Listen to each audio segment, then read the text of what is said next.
Ya baik teman-teman semua dan Bapak Ibu narasumber, langsung saja untuk efisiensi waktu, saya akan memanggil pembicara pertama, yaitu untuk sesi pemaparan, ada Bapak Muhammad Ansyar Akil atau Pak Ansar yang akan membahas terkait dengan digital skill. Halo Pak Ansar.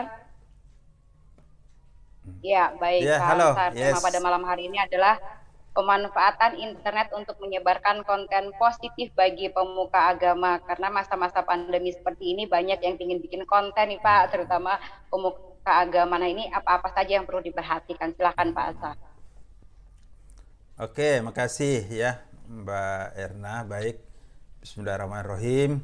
Assalamualaikum warahmatullahi wabarakatuh.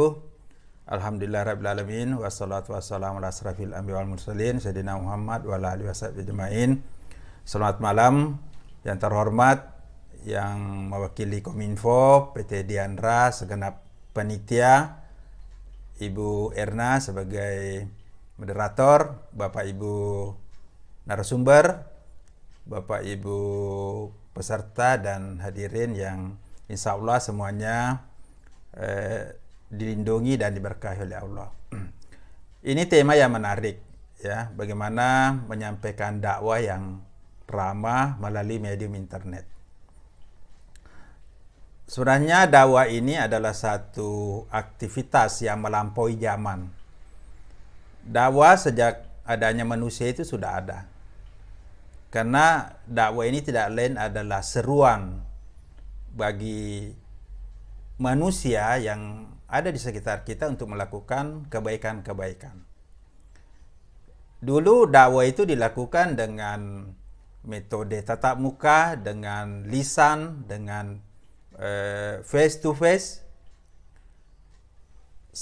Seiring dengan berkembangnya teknologi, maka metode dan media dakwah itu juga berkembang.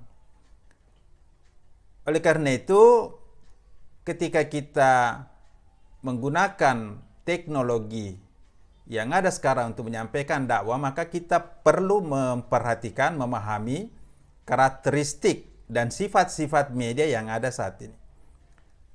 Ketika dulu menyampaikan dakwah dengan metode konvensional, misalnya di mimbar atau di pengajian atau di masjid, maka yang mendengarkan dan menghadiri aktivitas itu hanya beberapa orang terbatas di lingkungan itu. Namun dengan adanya teknologi digital, maka kita dapat menyampaikan dakwah ke seluruh dunia yang melintasi ruang dan waktu di tempat kita. Jadi dulu halayak dakwah itu hanya terbatas pada orang-orang yang ada di dalam lingkungan di mana dakwah itu terjadi. Namun sekarang halayak dakwah itu adalah halayak dunia, halayak global. Sehingga bisa kita bayangkan apa yang kita sampaikan itu akan menjadi konsumsi global, menjadi satu pertukaran informasi yang terjadi di seluruh dunia, sehingga banyak sekali dakwah yang melewati atau melampaui konteks, baik itu konteks ruang, konteks waktu, konteks sosial, konteks budaya dan sebagainya. Oleh karena itu dakwah di masa era digital ini jauh lebih rumit dibanding dakwah dalam era konvensional. Karena dulu ketika kita menyampaikan dakwah, konteks dakwah yang kita bicarakan itu seringkali terkait dengan situasi dan kondisi halayak atau mad'u yang ada di depan kita.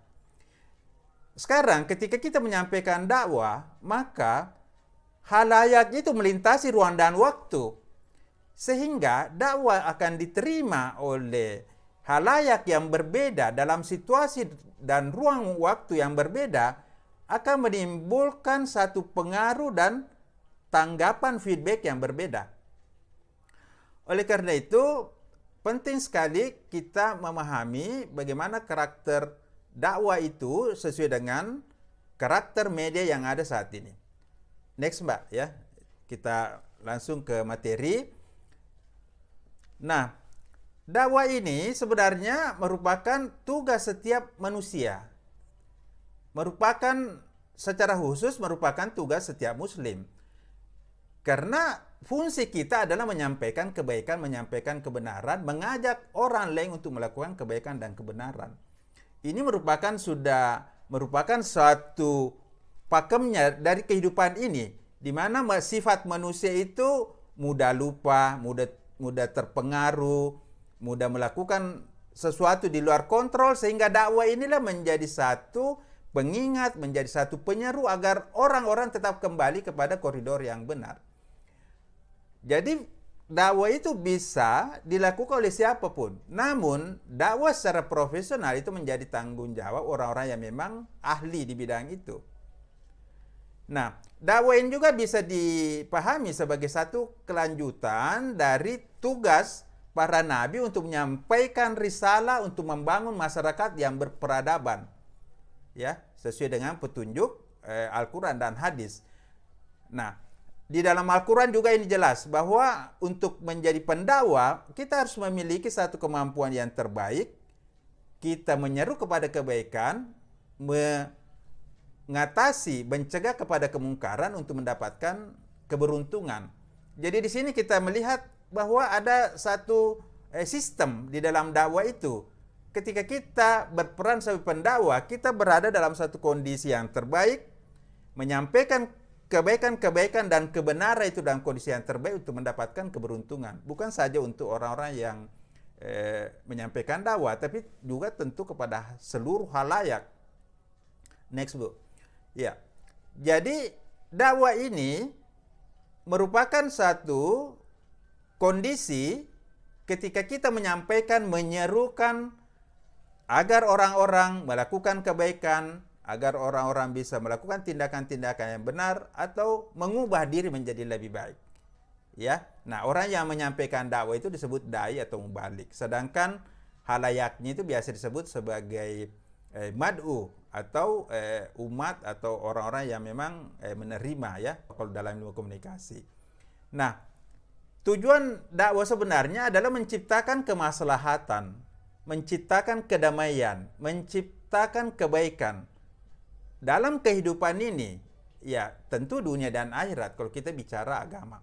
Oleh karena itu, sifat dakwah yang asasi adalah satu pesan-pesan yang menyampaikan kebaikan, yang menimbulkan kemaslahatan, yang mengajak orang untuk melakukan kebaikan dan bersatu di dalam kebaikan dan kebenaran. Jadi, sifat asli, sifat asasi dari dakwah itu adalah mengajak kita untuk berada dalam kemaslahatan. Ya, next. Oleh karena itu, dakwah di internet harus menunjukkan sifat asasi dakwah itu untuk mengajak kepada kebaikan, kebenaran, dan menciptakan kemaslahatan.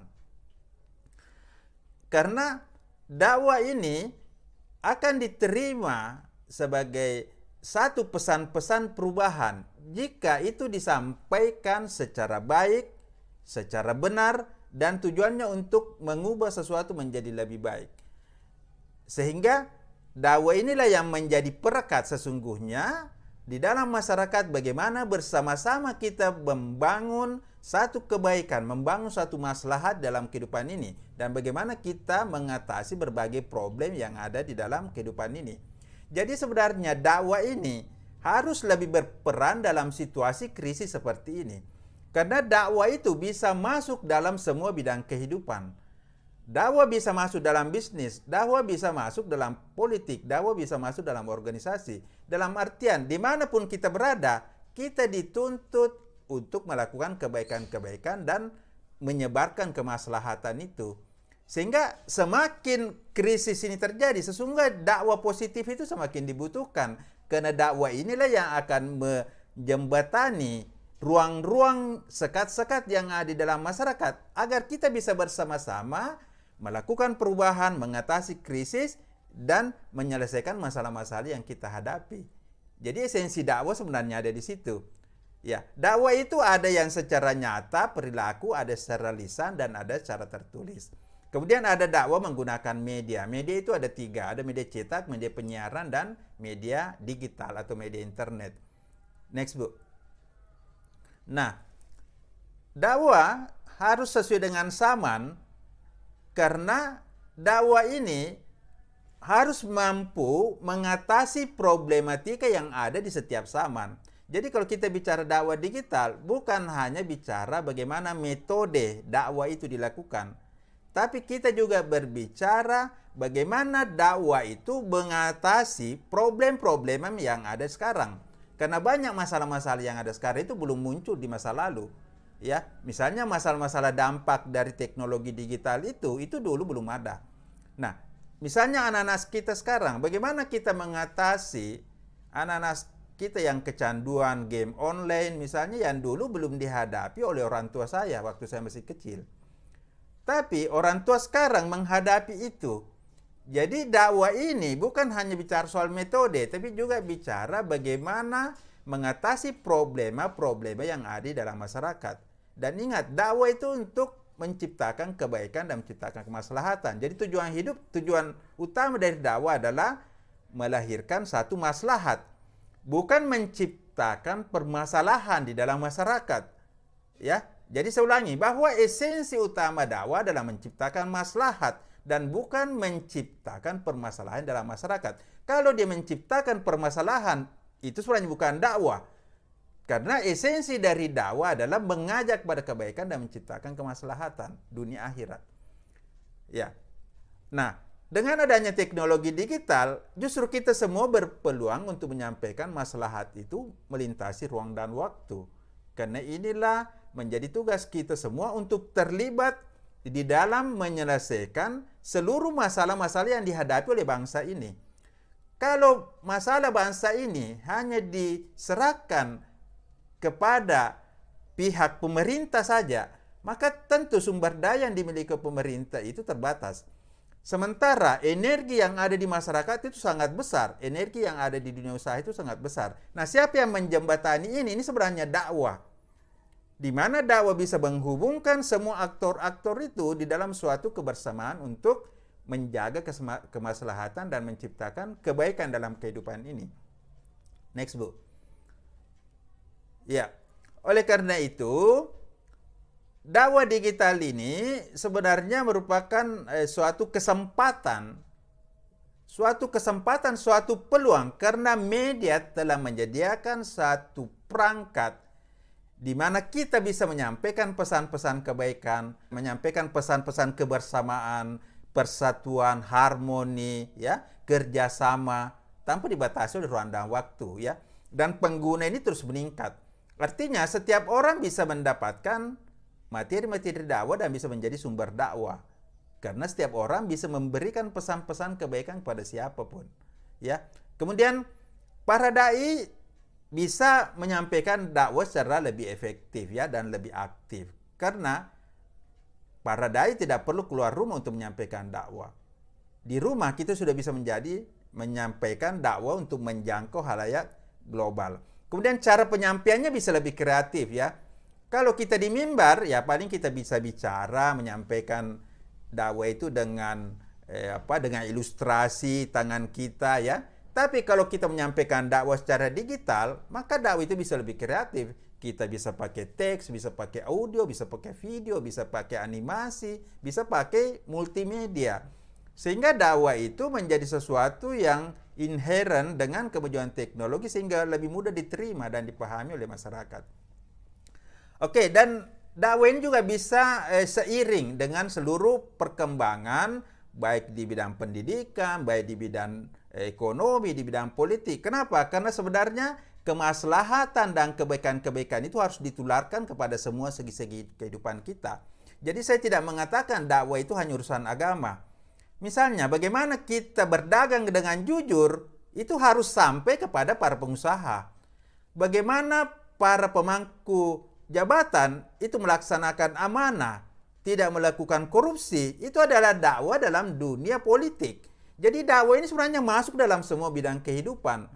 Ya, oleh karena itu dakwah ini bisa menjadi solusi bagi berbagai kebuntuan yang ada saat ini. Saya melihat kalau bagian-bagian dari kehidupan kita itu kita pisah-pisah, itu menjadi satu sekat-sekat. Misalnya pengusaha cuma urus bisnisnya, ya, politik cuma urus politiknya, ini ada sekat-sekat. Nah, dengan adanya dakwah ini bisa menjembatani berbagai bidang-bidang itu menjadi satu kesatuan dan bergerak secara harmoni. Ya, next Bu.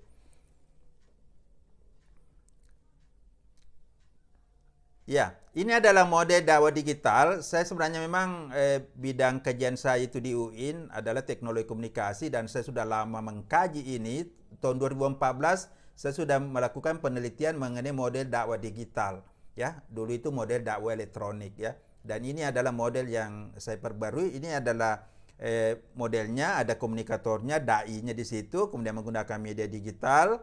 Kemudian pesan dakwahnya itu tergantung kontennya ya, akidah, syariah, akhlak, muamalah. Kemudian ada komunikannya atau mad'unya ya, ada feedbacknya. Kemudian ada juga faktor pendukung dan penghambatnya ya. Oke, next Bu. Nah, kita bicara dakwah yang ramah di internet. Sebenarnya ini bukan hal baru ya. Karena di dalam menyampaikan dakwah ada yang disebut dengan dakwah bil hikmah. Ini juga dipesankan oleh Nabi, dipesankan oleh Rasul. Ketika menyampaikan dakwah, kita menyampaikan dakwah bil hikmah. Apa itu dakwah bil hikmah? Itu dakwah yang bersifat arif dan bijaksana.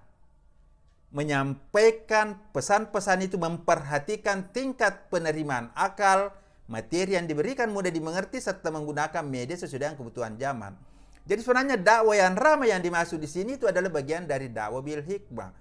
Karena dakwah itu sasarannya bagaimana kita mengubah hati, bagaimana kita bisa menarik hati, bagaimana kita mengubah cara berpikir orang lain. Dan orang akan sangat mudah disentuh ketika kita menyentuh hatinya dengan pesan-pesan kebaikan, dengan pesan-pesan yang arif bijaksana. Bagaimanapun kalau kita menyampaikan dakwah dengan marah-marah, ini kan dakwah yang ramah, lawannya dakwah yang marah-marah gitu barangkali ya. Bagaimanapun orang akan berbeda menerima pesan-pesan kebaikan. Ini pesan-pesan kebaikan. Kalau disampaikan dengan penuh emosi, dengan penuh amarah dibanding dengan menyampaikan dengan lembut, menyampaikan dengan sesuai kondisi yang dialami oleh mad'u. Ya, oleh karena itu dakwah menggunakan internet itu saya memandang ini bagian dari dakwah bil hikmah. Kenapa? Karena kita menggunakan dakwah sesuai dengan kemajuan teknologi itu. Jadi pendakwah tidak boleh juga meninggalkan teknologi. Ya, tidak boleh meninggalkan kemajuan teknologi. Karena teknologi itulah yang menjadi kekuatan kita untuk menyampaikan dakwah ke seluruh penjuru dunia. Ya, next Pak ya. Saya percepat ini ya. Nah, apa kelebihan ketika kita menggunakan dakwah digital? Kita bisa menyampaikan dakwah multimedia.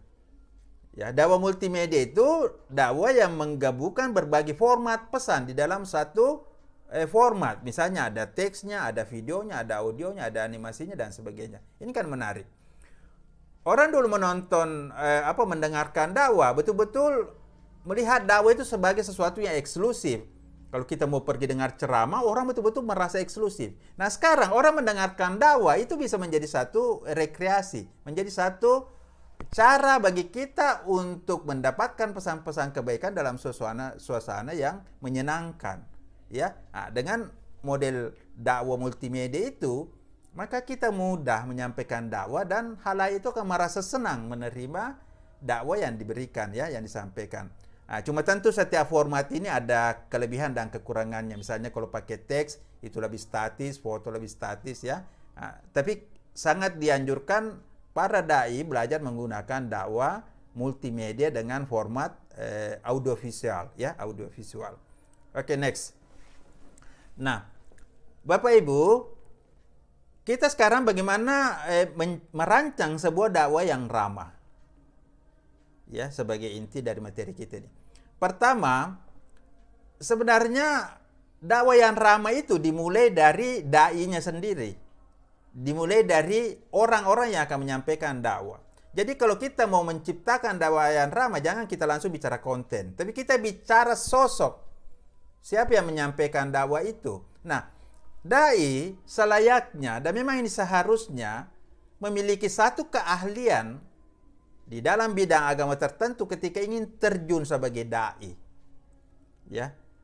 Jadi kita melihat bahwa setiap orang memang memungkinkan untuk menyampaikan dakwah di internet. Karena kita punya HP, kita punya channel, kita punya akun FB, akun Instagram, semua akun kita punya.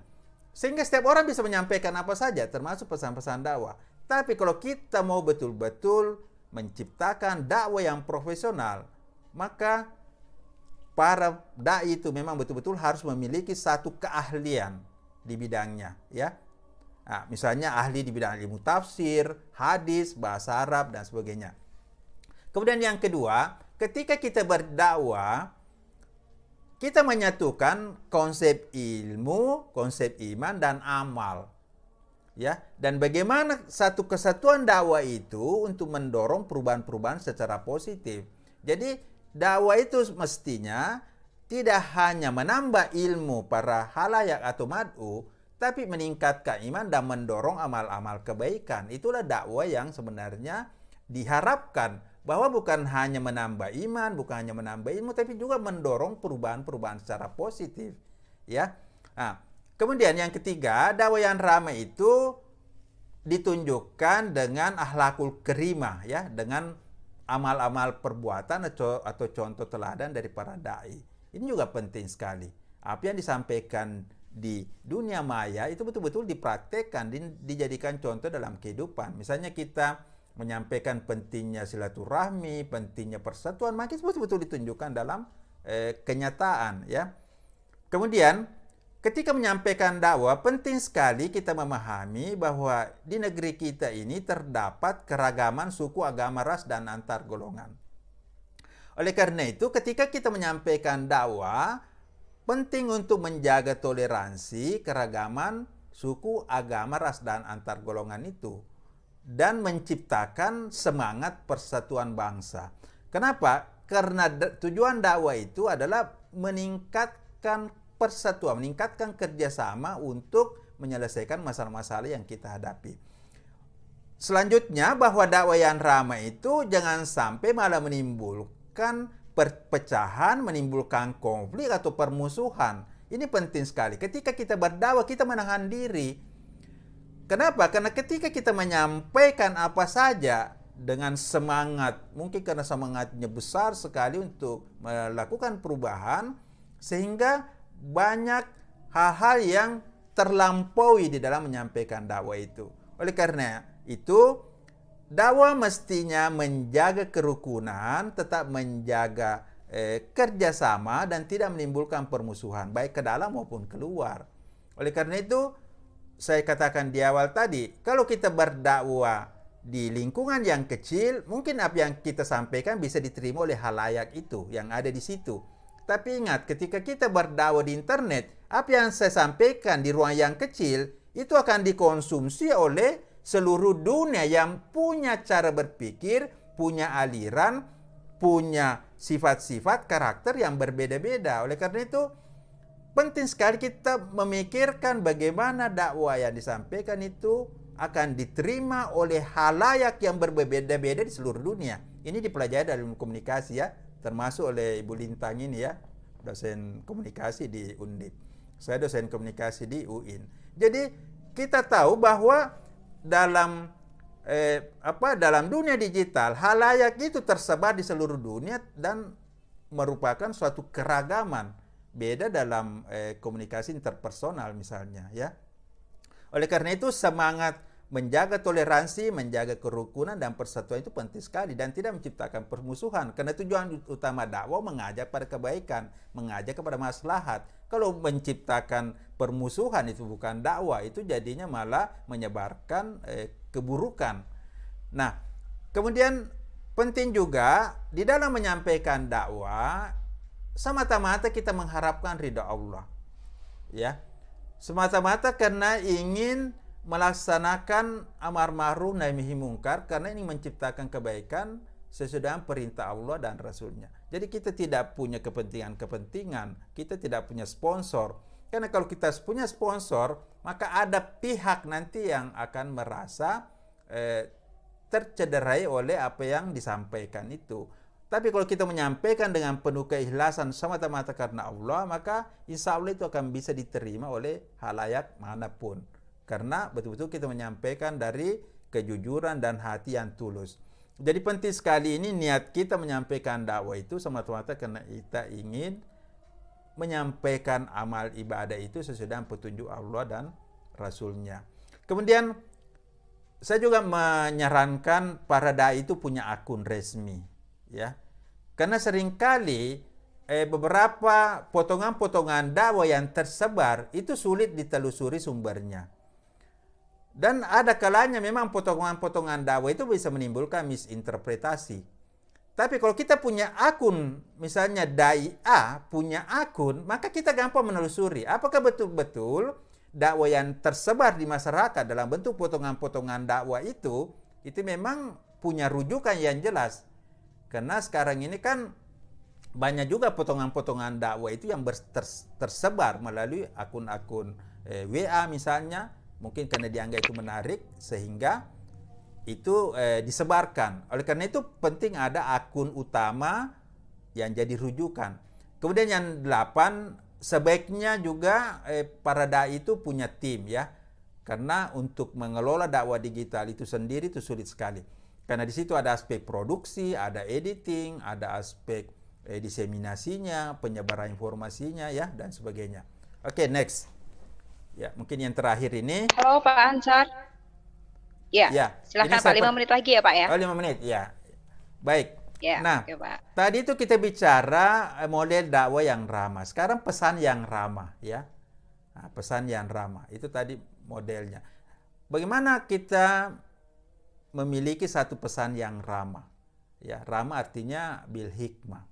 Yang pertama, materi dakwah itu memang sesuatu yang kita sampaikan sesuai dengan petunjuk Al-Quran dan hadis. Ini jelas, ini tidak boleh bergeser dari sini. Ya, meskipun di dalam menyampaikan itu penafsiran dan konteksnya disesuaikan dengan perkembangan zaman. Kemudian yang kedua, kita menggunakan dakwah bil hikmah.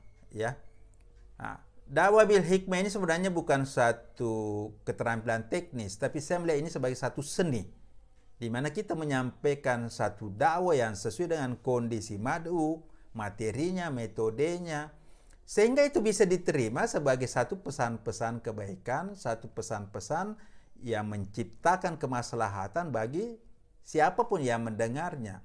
Dan ingat, halayak dakwah itu bukan hanya satu golongan, itu akan didengarkan oleh semua golongan, oleh semua pihak melintasi ruang dan waktu. Dengan metode bil hikmah, maka pesan-pesan kita itu bisa diterima oleh melintasi ruang dan waktu, melintasi sekat-sekat golongan itu. Sehingga akan menciptakan satu kemaslahatan dan menciptakan satu kedamaian. Kemudian, kita menyampaikan pesan-pesan itu tentu harus bersumber pada fakta-fakta dan memang satu konten yang benar, ya. Qaulan sadida. Jadi memang ketika kita menyampaikan sesuatu, pastikan bahwa apa yang kita sampaikan itu suatu kebenaran. Karena banyak juga sekarang kita menyampaikan sesuatu belum betul-betul diketahui kebenarannya sudah disebarkan. Belum betul-betul dipastikan kebenarannya sudah disebarkan kemana-mana. Apalagi kalau kita menjadi sumber pesan, maka penting sekali kita memastikan apa yang kita sampaikan itu merupakan suatu kebenaran. Kebenaran sesuai fakta, kebenaran sesuai dengan analisa, sesuai dengan sumbernya. Kemudian, pastikan juga bahwa kita ketika menyampaikan dakwah itu, kita menggunakan kalimat yang efektif, menggunakan kalimat yang tepat sasaran. Jadi, jangan juga menyampaikan dakwah dengan bahasa-bahasa yang sulit dimengerti atau menciptakan multi interpretasi. Ya. Jadi bagaimana kita menyampaikan sesuatu yang mudah dimengerti dan mudah dipahami secara efektif. Kemudian pesan yang ramah atau yang cocok di dalam dakwah itu adalah lemah lembut, tidak kasar. Ini jelas. Karena kalau kita ingin mengajak orang dalam kebaikan, maka kita harus mengajaknya dengan lemah lembut, bukan dengan kasar. Jadi belajarlah kita menyampaikan pesan-pesan kebenaran itu dengan cara yang lembut, dengan cara yang enak, dengan cara yang nyaman untuk sampai di hati dan telinga dan hati audiens. Kemudian mudah dimengerti, ya ini jelas, ya jangan sampai menimbulkan konflik, confuse di dalam pikiran dan di dalam akal, karena susah dimengerti oleh halayak ya, akal halayak. Kemudian perkataan yang baik ya. Ini memang ya Mbak Erna ya dan hadirin serta narasumber, ini memang penting sekali kita menyeleksi pesan-pesan yang akan kita sampaikan di internet. Jadi filter itu bermula dari diri kita. Kalau kita ingin menyampaikan pesan apapun, pastikan bahwa pesan yang kita sampaikan itu mengandung satu kebaikan dan kebenaran. Karena internet itu bukan tempat sampah. Kalau kita menyampaikan sampah di internet, maka sampahnya, kebusukan itu akan menyebar ke seluruh dunia. Tapi kalau kita menyampaikan bunga, menyampaikan kebaikan-kebaikan, maka keharuman itu akan menyebar ke seluruh dunia. Ini penting sekali. Filternya itu dimulai dari diri kita. Ya, jangan filternya ke halayak. Kalau saya, filternya itu harus dari diri kita. Kenapa? Karena kalau pesan itu sudah kita sampaikan ke internet, maka tidak ada lagi yang menjamin, tidak ada lagi yang bisa mengendalikan pesan-pesan itu. Sekali pesan itu kita keluarkan, maka dia akan menjadi anak panah yang tidak bisa lagi kembali ke asalnya. Itu perlu diperhatikan oleh para pakar komunikasi. Kemudian terakhir, sampaikanlah dengan penuh hormat ya. Oleh karena dakwah itu ingin menciptakan satu kebaikan, ingin menciptakan kehormatan, kemuliaan bagi siapapun. Oleh karena itu, dengan dakwah digital ini saya membayangkan bahwa kebaikan-kebaikan, kemaslahatan, kemuliaan itu justru akan menyebar kemana-mana. Kenapa? Karena kita semua akan terlibat bagaimana berkontribusi untuk membangun satu tatanan kehidupan yang maslahat, tatanan kehidupan yang harmoni, yang damai dan bermanfaat bagi sesama. Saya kira demikian, mudah-mudahan ini bermanfaat. Mohon maaf bila ada yang kurang berkenan. Saya akhiri. Assalamualaikum warahmatullahi wabarakatuh. Waalaikumsalam warahmatullahi wabarakatuh.